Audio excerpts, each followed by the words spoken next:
42, 42라고 하는 영화를 혹시 아시나 모르겠네요.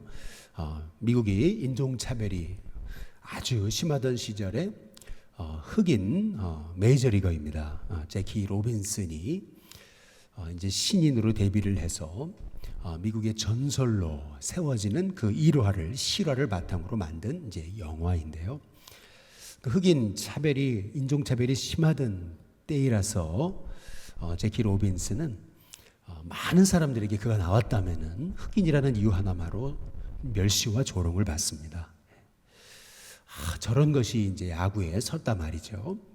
근데 심지어는 이제 같이 한 팀에서 뛰는 동료들조차도 제키 로빈슨과 함께 뛰는 것에 대한 그런 굉장한 불쾌함을 드러내고 수치와 이제 멸시를 당하도록 그렇게 이제 했던 그런 시절이었습니다. 그러나 이 제키 로빈슨은 그러한 그 수모와 멸시, 그 조롱과 핍박에도 불구하고 그는 사람들과 맞서 싸우지 않고 오히려 가진 그 실력으로 승부를 하기를 결단합니다. 그래서 정말 매일 최선을 다하고 그리고 매일 정말 뼈를 깎는 노력을 통해서 그는 데뷔 첫 해에 이제 신인왕을 거머쥡니다. 그리고 두 번째 해에는 타격왕 동시에 도루왕을 하는 당시 메이저리그로는 최초로 있는 그러한 엄청난 그러한 그 운동선수가 이 야구선수가 됩니다. 그러면서 그해 이제 미국의 MVP가 이제 메이저리그 이제 MVP가 되는 그런 영예를 안습니다.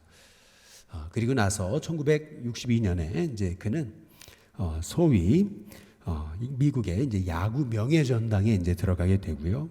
그리고 그가 이제 등번호로 이제 달고 다녔던 42번 42는 이제 미국의 메이저리그 모든 구단이 다 영구 결번을 하게 되는 그러한 정도로 그는 레전드가 됩니다. 그리고 매년 4월 15일이면 이 제키 로빈슨 데이라고 그래서 메이저리그 선수들이 자기 번호가 아니라 이 42번 등번호를 달고 그렇게 이제 메이저리그 운동에 임하는 경기에 임하는 이제 그러한 참 대단한 영광을 얻는 그런 그 미국 메이저리그의 최초의 흑인 선수이자 그러자 동시에 그 메이저리그의 명예전당에 들어간 정말 참 멋진 그런 승리의 삶을 살았던 인물이 바로 이 제키 로빈슨이거든요. 아마 그가 그런 많은 고난 중에도 승리할 수 있었던 원인은 로마서 8장 18절 말씀처럼 생각건대 형제의 고난은 장차 우리에게 나타날 영광과 비교할 수 없다. 현재의 고난을 바라본 게 아니고 장차 하나님이 자기에 주실 그 영광을 바라볼 때, 승리의 영광을 바라볼 때 그는 그 모든 고난과 수모를 이기고 결국 미국의 그 야구 선수로서 명예전당에 들어가는 그런 참 위대한 인물이 이제 될 수 있었다는 것. 이제 이러한 이 제키 로빈슨의 이러와 같은 그러한 삶에 관한 승리의 비결을 말씀하고 있는 것이 오늘 함께 읽은 우리 요한계시록 16장 우리 17절부터 요한계시록 17장 7절에 있는 오늘 함께 읽은 이제 말씀이거든요. 우리가 계속 살펴보듯이 요한계시록은 이제 끊임이 없는 끝이 보이지 않는 그런 환난과 박해 속에서 성도들에게 그들이 바라봐야 될 비전이 무엇인지 소망이 무엇인지 그 환난 중에 있었던 성도들에게 주신 하나님의 소망의 말씀이 이 요한 이제 계시록인 것입니다. 처음으로 이제 기독교인이라 불렀던 사람들이라는 그 레리 허타토라고 하는 분이 쓴 책이 있습니다. 이 책에 이제 보게 되면은 이제 초기 이제 그 기독교인들의 삶에 대해서 이제 아주 여러 이제 고고학적인 그런 책들을 바탕으로 해서 얘기를 하는데 이제 우리가 잘 아는 이제 네로 황제 시절에 이제 그리스도인들은 온갖 조롱은 기본이었고 이제 그리스도인이라는 이유 하나만으로 이제 개들에게 물려가지고 사지가 찢기고 뿐만 아니라 예수님처럼 십자가에 못 박혀 죽임을 당하거나 이제 화형에 처해지게 되는데 그 화형에 처해지게 될 때 그리스도인들은 네로가 이제 소위 저녁 그 만찬을 즐기는 그 공연장에 인간 횃불로 이제 사람들이 횃불로 이렇게 불을 밝히는 그런 존재로 그렇게 비참하게 화형을 당하는 그런 고난을 당했던 것이 이제 초기 기독교 그리스도인이었다. 이제 이렇게 얘기하거든요. 수많은 그런 그 오명을 뒤집어 썼는데 이제 우리가 성찬식을 할 때 이거 주님의 몸이고 주님의 피라고 그러잖아요. 그러니까 주님의 몸과 피를 먹고 마신다. 이제 이거를 이제 누명을 씌워 가지고 소위 인육을 먹는다. 이제 이렇게 그리스도인들을 이렇게 오명을 씌운 이제 것이죠. 성도들이 서로 형제고 자매고 이렇게 그리스도에서 한 가족이다, 권속이다 이렇게 얘기하니까 이제 그들은 소위 근친상간을 하는 존재들이다. 이렇게 죄명을 뒤집어 쓰고 말도 안 되는 그러한 그 말로 뒤집어 쓰여 가지고 그렇게 해서 그리스도인들이 수많은 그런 말도 안 되는 그러한 혐의로 그래 고통당했던 것이 초기 기독교인이었다라고 이제 얘기를 하는 것이거든요. 그러나 그럼에도 불구하고 그리스도인들은 그 고난을 300년을 버텼다는 거죠. 300년을 그 로마의 그 압제하에 300년을 버텨서 결국에는 로마가 무너지죠. 그리고 기독교가 그 로마를 정복하는 복음이 십자가 부활의 복음이 로마를 뒤집어 놓는 그러한 역사를 이제 나타내게 이제 됐던 것이죠. 그렇다면 이렇게 초기 기독교가 승리한 이유가 어딨냐?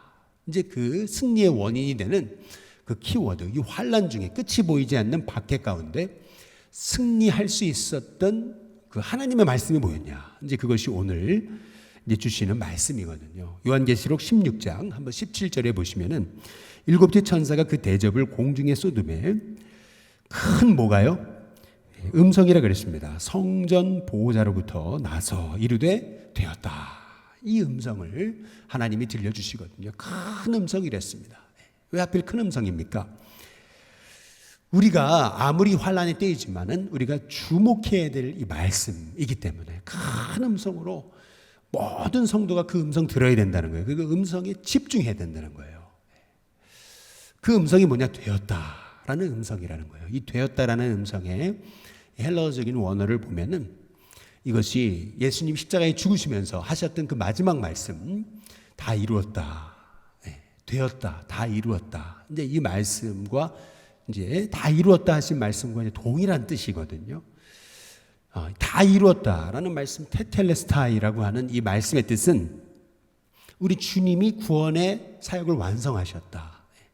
십자가로 모든 우리의 죄값을 다 값을 치르셨다. 그래서 어떤 분은 다 이루었다 하신 말씀을 내가 다 저들의 죄를 품었다, 용서했다. 그래서 다 이루었다라고 하신 말씀은 예수님 십자가상에서 선포하셨던 마지막 말씀은 그것은 이제 승리의 선포이거든요. 다 이루었다, 승리했다라고 하는 마침내 해냈다라고 하는 그러한 이제 말씀이거든요. 그러니까 성도들이 끊임없이 주목하고 들어야 될 하나님의 음성, 그 음성은 뭐냐면 우리 주님이 승리하셨다는 겁니다. 결국 이 큰 성, 왜 큰 성이겠습니까? 큰 캐슬 성처럼 쌓아올린 이 성들은 바벨론, 이것은 결국 무너진다는 거죠. 결국 무너지고 그리고 큰 그 성 바벨론 뒤에서 그것을 앞세워서 성도들을 수많은 세상의 사람들을 미혹게 했던 음녀는 결국 이제 심판당하고 멸망당한다. 이제 이것이 오늘 주신 이 실은 7대접의 마지막 결론인 것이거든요. 마지막 심판의 결론이에요. 그것은 이 큰 성, 하나님을 대적하여 높아진 모든 것은 무너진다.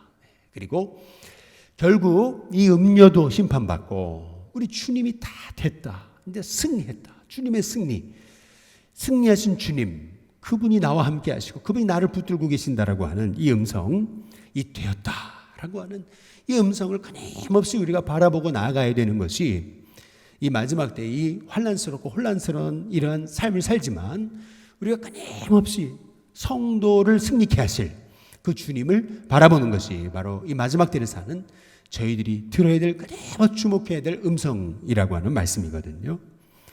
근데 오늘 요한계시록 17장 6절에 보면 이런 말씀이 나와요. 끝에 부분에 보면 내가 그 여자 음녀를 보고 놀랍게 여기고 크게 놀랍게 여기니 이렇게 얘기합니다. 그냥 그 여자를 보고 놀랬다 이러면 될 것을 놀랍게 여기고 또 크게 놀랍게 여겼다. 놀랍게 여기고 어떻게 놀랍게 여겼다고요? 크게 놀랍게 여겼다. 우리가 보통 하지 않을 수 없다 이런다면 이중 부정은 강한 긍정이듯이 마찬가지로 놀랍게 여기고 크게 놀랍게 여겼다. 이제 이 얘기는 뭐냐면 너무 놀랐다는 거예요. 정말 이 사도 요한이 이 환상을 보고 너무나 놀란 거. 이제 그것이 뭐냐는 거예요. 그것이 바로 그 무너지지 않을 것 같았던 그 큰 성 바벨론은 결국 무너지고, 그리고 결코 쓰러지지 않을 것 같았던 그 악의 세력, 그 음녀는 결국 심판당하는, 야, 결국에는 저들은 무너지는 것이구나, 그리고 하나님의 사람들이 승리하는구나 라는 걸 보고 이 사도 요한이 너무나 놀란 거예요. 야, 이게 결론이구나. 이게 결국 하나님의 사람들이 승리하는 것이구나.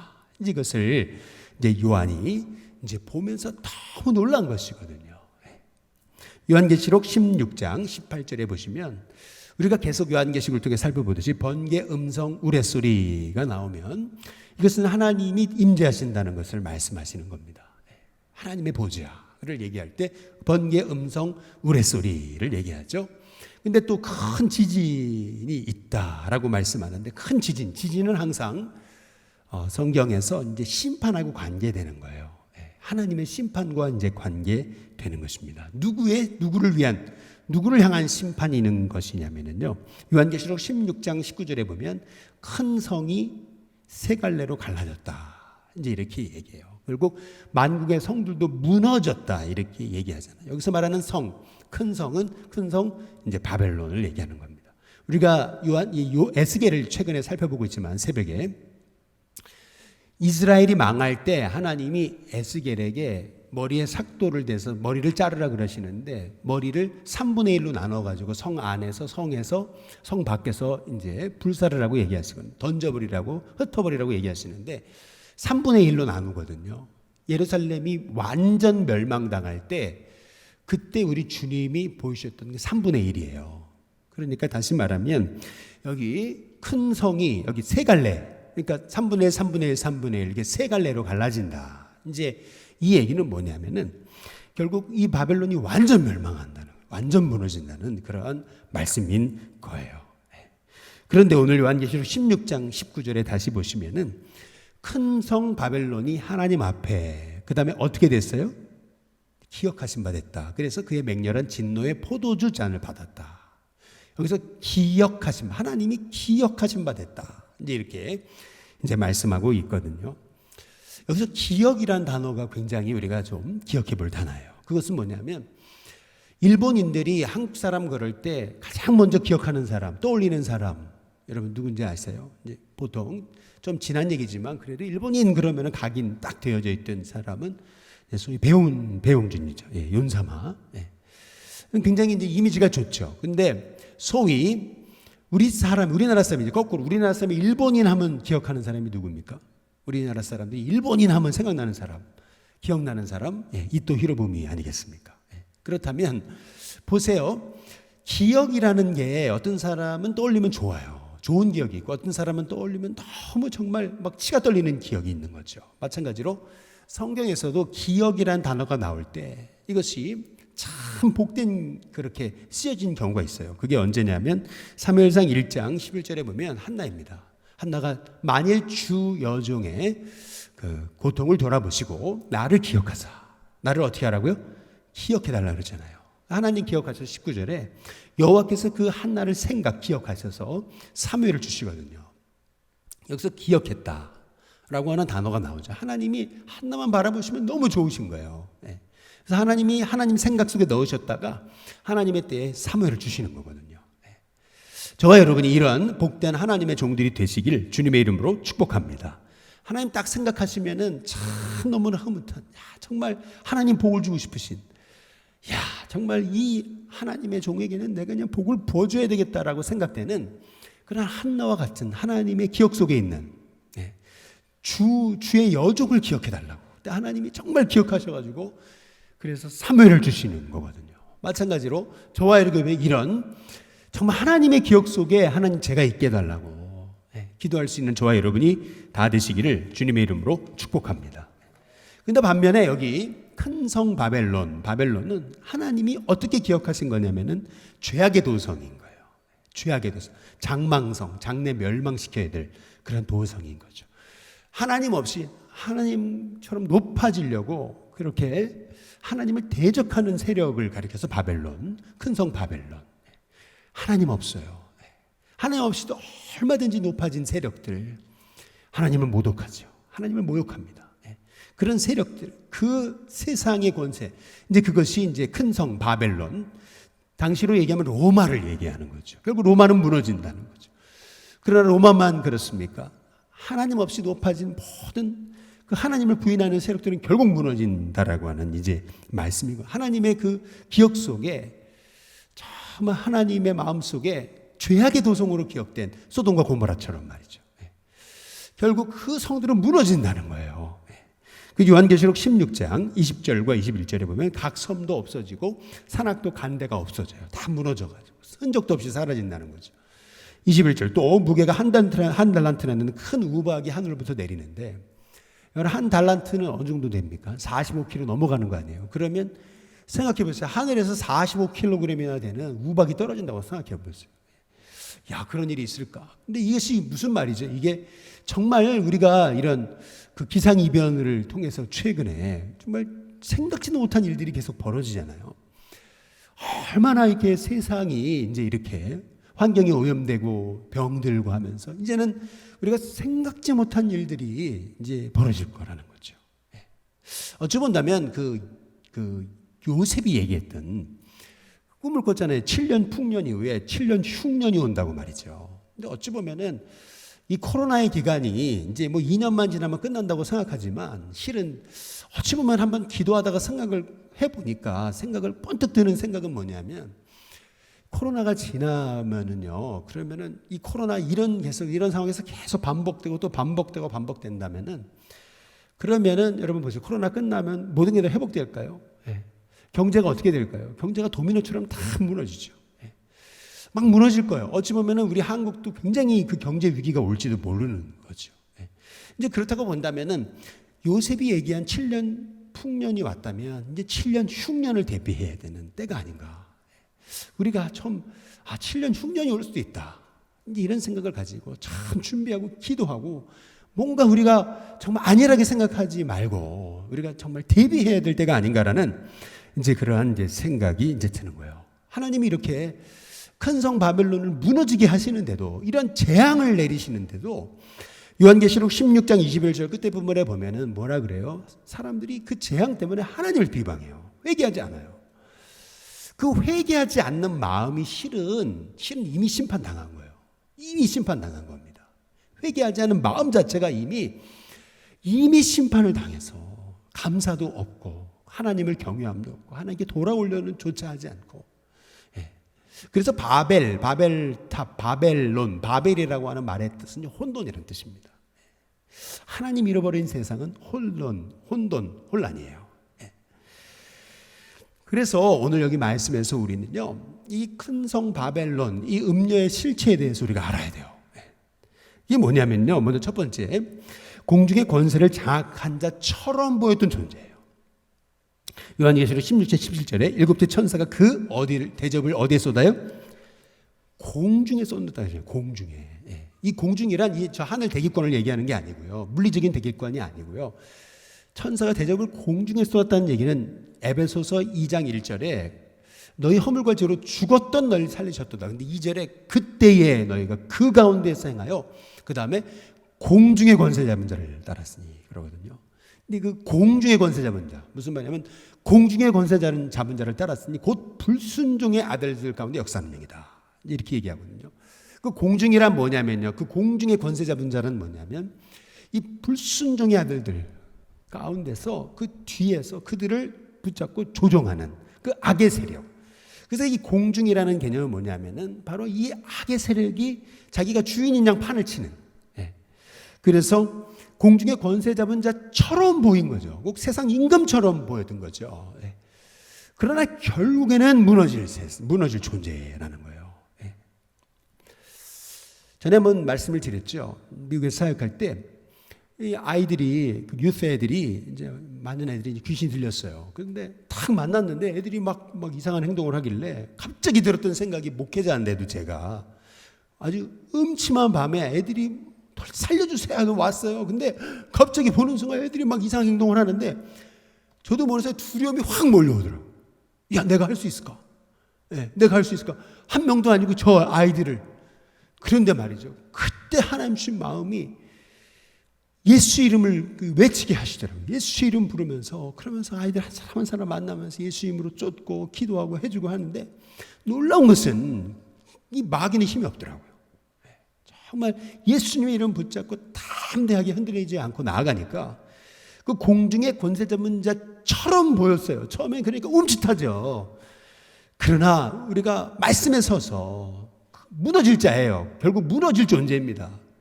무너질 존재라는 걸 우리가 확신하고서 담대하게 십자가 붙들고 복음의 능력 붙들고 십자가 보혈의 피를 의지하고 예수님 이름 붙들고 나가면 저와 여러분 반드시 승리하게 된다는 사실을 기억하시길 주님의 이름으로 축복합니다. 여러분 속지 마시고 흔들리지 마시기 바랍니다. 환상 바라보고 넘어지지 마시고 내 안에 계신 예수님이 만유보다 크십니다. 그래서 우리는 이 만유보다 크신 주님이 내 안에 계시다는 확신을 가지고, 내가 아니잖아요. 예수님의 그 만유보다 크신 이름의 능력을 가지고 우리는 그 이름 의지하고 나가는 거죠. 이름 의지하고. 그렇죠? 두 번째로 이 큰 성 바벨론, 이 음녀가 도대체 실체가 뭐였냐? 사람들로 하여금 하나님을 떠나게 해서 불순종의 삶을 살도록 영적으로 취하게 한 존재예요. 취했다. 취했다는 게 뭐죠? 사람이 취하면 판단력을 잃잖아요. 분별력을 잃어버려요. 마찬가지 이 세상이 이 음녀에게 취해버렸어요. 그래서 분별력을 잃어가는 거예요. 요한계시록 17장 1절에서 2절에 보면은 거기 많은 물 위에 앉은 큰 음녀다 그랬습니다. 근데 그 음녀가 받을 심판이라잖아요. 많은 물이 의미하는 것은 그 요한계시록 17장 계속 읽어보시면 15절에 많은 물이 뭐냐면 그 열방이라고 나와 있어요. 그래서 꼭 그 세 개를 꼭 이렇게 앉았다라고 하는 표현은 뭐냐면 다스린다는 표현이거든요. 앉았다. 예수님이 보좌에 앉아 계신데 다스린다는 표현이거든요. 그러니까 이 열방을 다스리는 것처럼 그렇게 공중의 권세 잡은 자처럼 보였던 존재거든요. 근데 거기 2절에 보시면 끝에 그 음행의 포도주에 사람들이 취해버린 거예요. 땅의 임금들도 더불어 음행하고 땅에 사는 자들도 그 음행의 포도주에 취해버린 거죠. 분별력을 잃었어요. 영적인 분별력을 잃었어요. 네. 분별력을 가져야 되거든요. 깨어 있어야 되거든요. 근데 취해버렸어요. 깨어 있지 못하잖아요. 오카노 목사님이 쓰신 전쟁을 모르는 세대를 위하여라는 책이 있습니다. 사사기에 관한 말씀을 전하시면서 참 이분의 그 인격과는 조금 어울리지 않는 아주 과격한 표현이 거기 있어요. 그게 뭐냐면은 이제 사사 시대는 두 세대로 나눠질 수 있다는 거예요. 전쟁을 아는 세대, 전쟁을 모르는 세대. 뭐냐면 가나안 정복 세대, 전쟁을 아는 세대예요. 그러나 가나안에 이미 들어와서 이제 전쟁을 모르는 세대, 아는 세대, 모르는 세대, 전쟁을 아는 세대는 영적 싸움의 비밀을 알았어요. 여리고성 돌았더니 말씀에 의지하고 침묵하고 외칠 때 무너졌잖아요. 영적 싸움이라는 걸 알죠. 근데 전쟁을 모르는 세대는 그 전쟁을 겪어보지 못했잖아요. 그러니까 풍요에 취해가지고 그래서 그 가나안 문화에 취해버려가지고 분별력을 잃어버렸죠. 그래서 사사기서는 끊임없이 죄악의 사이클이 반복되는 것이 그게 사사기서 아니겠습니까? 예. 그래서 이 그 오카노 목사님이 하는 얘기가 그거예요. 예. 사사기의 역사는 패배와 수치 그리고 부패의 역사인데 이 사사시대는 전쟁을 모르는 세대가 나라를 말아먹은 시대다 이렇게 얘기했어요. 말아먹었다 이제 그렇게까지.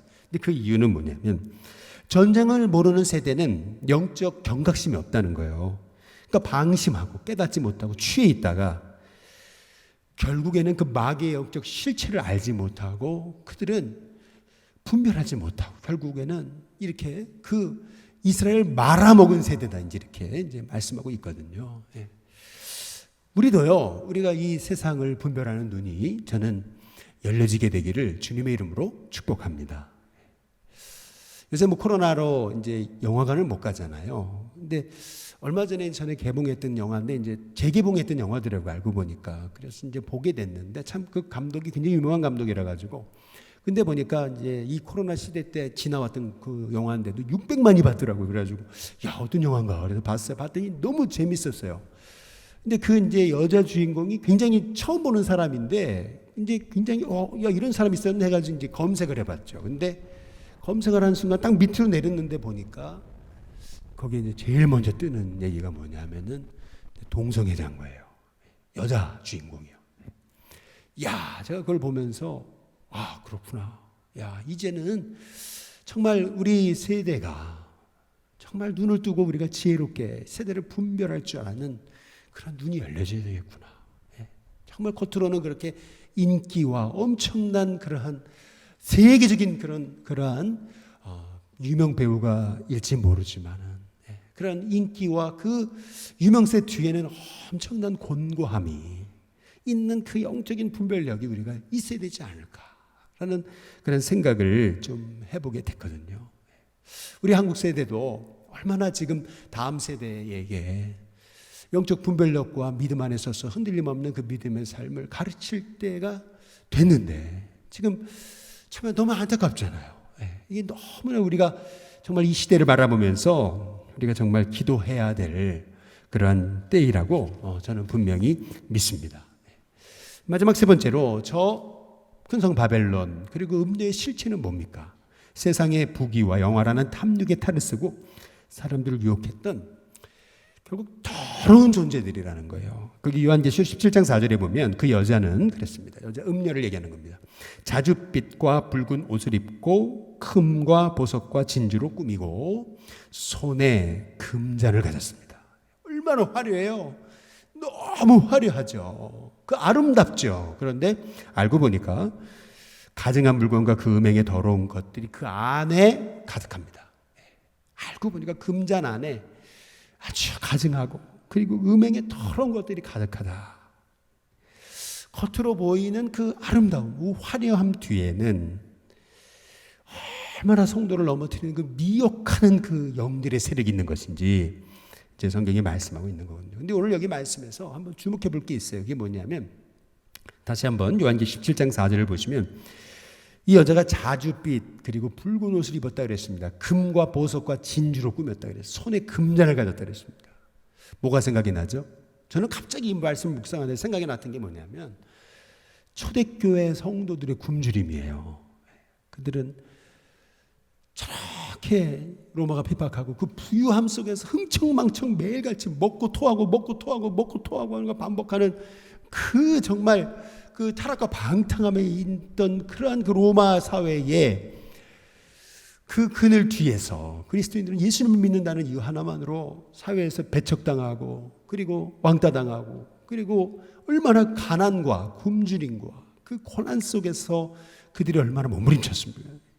얼마나 어려움 중에서 그들이 몸부림치며 살았을까? 그걸 한번 생각해 봤어요. 그냥 로마 황제한테요. 그냥 거기 절하고 그냥 그 로마에 그냥 그 순복해서 그 문화 앞에서 그냥 같이 그냥 방탕하게 그래 버렸으면은요. 그러면은 그들도 잘 그냥 뭐 정말 대접받고 얼마나 흥청망청 살 수 있었겠어요. 안 보여주셔야 돼요, 전산이. 계속 안 보여주셔야 되는데요. 그런데 여러분 그렇게 한번 생각해 보세요. 이 음녀의 모습을 잘 보세요. 얼마나 금잔과 그리고 금과 보석과 진주로 꾸미고 말이죠. 그리고 붉은 옷과 자줏빛 옷을 입고 얼마나 그 화려합니까? 근데 반면 그리스도인들은 얼마나 고난 중에 처해 있습니까? 너무나 정말 세상이 찌꺼기처럼 된 것처럼. 그러나 그 다음 말씀을 보세요. 이 반전이에요, 사실은. 17장 거기 그 6절을 한번 보시면은요. 3절 넘어가고 6절에 보시면 내가 또 보니 봄에 이 여자가 성도의 뭐예요? 피와 예수의 증인들의 피에 취해요. 사실은 사람들을 그 음란과 또 그 세상으로 취하게 했던 음녀인데 오히려 거꾸로 그 여자가 음녀가 성도들의 피, 순교의 피 그리고 예수님의 증인들의 그 순교의 피에 취해요. 이게 무슨 말이죠? 엄청난 반전이에요. 순교자들이 허무하게 죽는 것처럼 보였는데 피 흘려 죽는 것처럼 보였는데 결국에는 보니까 그 피가 그들의 순교의 피가 그들의 희생과 눈물과 헌신이 결국에는요 이 큰 성 바벨론 이 음녀를 무너뜨린 거예요. 결국에는 역전 반전이 일어났어요. 결국 오늘 이 말씀을 통해서 우리에게 주시는 말씀 뭐냐면 이 마귀의 권세는 무너진다는 거예요. 무너집니다.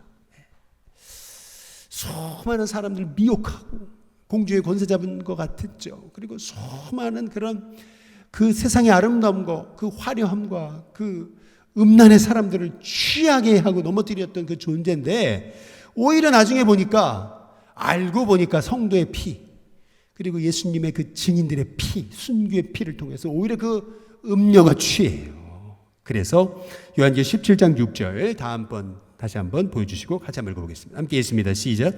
또 내가 보매 이 여자가 성도의 피와 예수의 증인들의 피에 취한지라. 내가 그 여자를 보고 어떻게 됐어요? 놀랍게 여기고, 그 다음에 어떻게 돼요? 크게 놀랍게 여기네요. 아까 말씀드렸죠. 그냥 한 번이 아니고 두 번이나 놀랍게 여기고 크게 왜 놀랍게 여기어요? 그 큰 성 바벨론, 무너질 것 같지 않았던 그 큰 성 바벨론이 무너졌어요. 그리고 그 쓰러질 것 같지 않았던 음녀가 심판을 당한, 너무나 놀랐어요. 이야, 알고 보니까 성도의 피가 헛되지 않았구나, 순교의 피가 헛되지 않았구나, 그들의 눈물이 헛되지 않았구나. 결국에는 성도의 피와 그 순교의 그 희생과 헌신이 결국에는 저 큰 성 바벨론, 저 음녀들을 무너뜨리는구나. 결국에는 그 무너질 것 같지 않았던 바벨론은 무너지는 것이구나. 음녀는 결박당하는구나, 멸망당하는구나. 여러분, 우리 그리스도인들, 여러분 승리한다는 사실을 잊지 않고 오늘 말씀처럼 되었다 하시는 그 승리의 음성, 되었다, 다 이루었다, 그 음성 말이에요. 테텔레스타이, 정말 다 품었다, 승리했다 하시는 그 주님의 음성을 끝까지 우리가 부여잡고, 정말 이 환난의 때를 사는 것 같지만 그러나 믿음으로 견디면서, 그냥 억지로 견디는 게 아니라 초대교회처럼 300년 믿음으로 견뎠더니 결국 로마가 무너진 것처럼 그런 참 믿음의 종으로 승리하는 저와 여러분이 다 되시기를 주님의 이름으로 축복합니다. 이 말씀만 드리고 마치겠습니다. 구약학자가 쓴 그 에드가 콘레드라는 분이 있어요. 이분이 쓴 그 새롭게 읽는 선지서라는 책이 있습니다. 이 책에 보면 에스겔서 40장, 우리가 요 새벽에 보는 1절에서 2절의 말씀을 이렇게 해석을 해놓고 있어요. 여기 보면은 에스겔 40장 1절에서 2절을 보시면 우리가 사로잡힌 지 몇 년이요? 25째 해, 그리고 성이 함락된 후 몇째 해예요? 14째 해. 그렇죠? 그러니까 우리가 사로잡힌 지가 벌써 25년이 흘렀어요. 성은 예루살렘이 망한 지가 벌써 14년이 흘렀어요. 그래서 그날을 강조하죠. 이게 뭐죠? 지금 에스겔 40장의 말씀은 얼마나 지금 이스라엘 백성들이 그 고난이 끝이 보이지 않는 것 같은 절망적인 상황 앞에서 현실을 보면 낙담하던 시절에 하나님이요, 에스겔 40장 2절에 보면은 뭐라 하냐면 하나님의 뭐 중에요? 이상 중에 나를 데리고 이스라엘 땅에 이르러 나를 매우 높은 어디요? 산 위에 내려놓으셨다. 높은 산에 내려놓으셨어요. 거기 나무를 향하여 성읍 형상 같은 것이 있다, 이렇게 보여주거든요. 이 말의 의미가 뭐냐면요, 이 에드가 콘레드는 이런 얘기를 합니다. 2절에 하나님의 이상 중에, 이상이라는 단어를 이렇게 바꿔야 된다는 거예요. 하나님의 시각으로 바꿔야 된다는 거죠. 이것이 의미하는 게 뭐냐면은, 아무리 지금 우리는 잡혀와서 25년이 지났고 성은 망한 지, 예루살렘은 망한 지 14년이 흘렀어요. 그날 정말 절망적인 끝이 안 보이는 고난의 한복판에서 하나님 에스겔을 저 이스라엘 산으로 데리고 가셔가지고 큰 정말 높은 산에 올리시더니 하나님의 이상 중에 이제 성읍을 이제 보게 하시는 거거든요. 이게 뭐냐면 우리가 하나님의 이상이 아니라 하나님의 시각, 우리가 지금 환난과 어려움을 당하지만은 이 환난과 어려움을 우리의 시각이 아니라 하나님의 시각으로 보라는 거예요. 하나님의 시각, 하나님의 관점으로 이 세상을 바라보면은 이 세상이 그렇게 무너지지 않을 것 같았던 큰 성 바벨론, 무너지지 않을 것 같은 그 음녀, 다 무너진다는 거예요.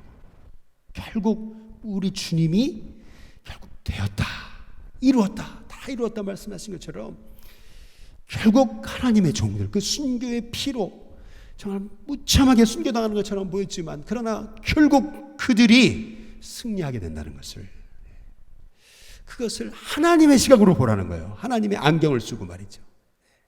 저는 우리 신교회 성도님들이 우리가 고난의 때를 살고 있고 또 요셉이 얘기한 것처럼 7년 풍년 이후에 7년 흉년이 올지 모를 것 같은 상황이지만 그러나 믿음의 눈을 떠서 하나님의 계획을 바라보며 하나님의 시각으로 우리의 상황을 바라보며 하나님 정말 기도하게 하시고 영적 눈을 뜨게 하시고 분별하게 하시고 흔들리지 않게 하시고 끝까지 승리하신 주님 십자가 부활의 복을 붙들고 하나님 이 세대 가운데 끝까지 하나님의 종으로서 믿음을 지키며 승리하는 하나님의 종이 되게 달라고 기도할 때에 알파와 오메가 되시는 하나님께서 우리의 삶을 주장하시는 붙들고 계시는 하나님께서 우리를 반드시 승리케 하시는 은혜를 허락해 주실 줄로 믿습니다.